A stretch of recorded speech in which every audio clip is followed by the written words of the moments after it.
Mayor Andrea Horwath joins us now with an update on what's happening around the city of Hamilton. Let's start off with Aeon Studios. A couple of weeks ago, they announced that they are scrapping the mixed-use development on the Barton and Tiffany lands. What implication does that have for the city? Well, there's a couple of things. I think first and foremost, it's disappointing.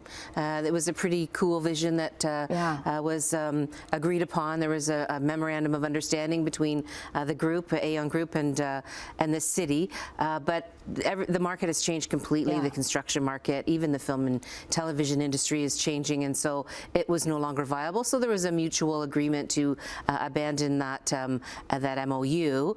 And so now the city's going to look at that land with a fresh eye and do a visioning exercise and some planning around what can that wonderful space really best be used for, and how do we make that space alive again, and that's an exciting opportunity, actually. Right. You say disappointing, but I mean they were also very realistic in realizing that the market conditions just aren't right for that. So they wanted mixed housing, expanded studios, and largely a kind of almost like a campus of film and television with artists and the whole 9 yards.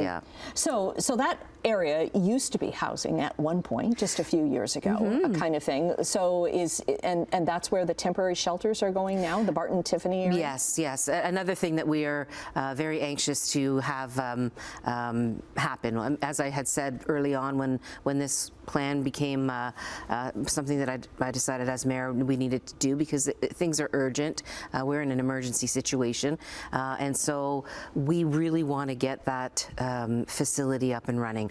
And so we're in the process of pulling together the details in terms of the implementation. And as I said at the beginning, I want that to happen before the snow flies, because people are living in untenable situations on the streets. Does that mean people living there by the time the snow flies? I'm hoping for that. Yes, I'm hoping for that.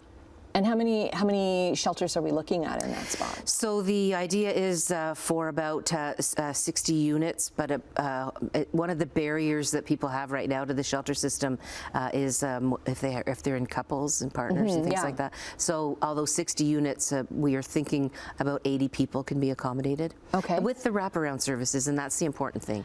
With the wraparound services, and this is why we call it a temporary outdoor shelter, because we want permanent housing for people. But we know even if we could start building all that housing today, it takes time to actually get units up, foundations built, it takes about 18 months to 2 years to build a building. Right. And that's just one building, but we need many buildings. And so what we want to do is have this temporary space, help people with the wraparound services to be able to be successful when that housing is available, to be then permanently housed, so that's an easy transition, because housing is what people need, and they need the supports, and so temporary is definitely where we're headed on this. We don't want that to be a permanent solution, because it's not a permanent solution. It's not permanent. No. And you're seeing, like, I just anecdotally, I'm seeing more and more and more encampments. Well, the crisis is not lessening. No. It's becoming worse, and the big city mayors of Ontario have been very vocal with the provincial government, and the big city mayors across the country have been very vocal with the federal government. I mean, there's no community that has not been touched at this point by the homelessness crisis, and the added pieces around mental health and addictions.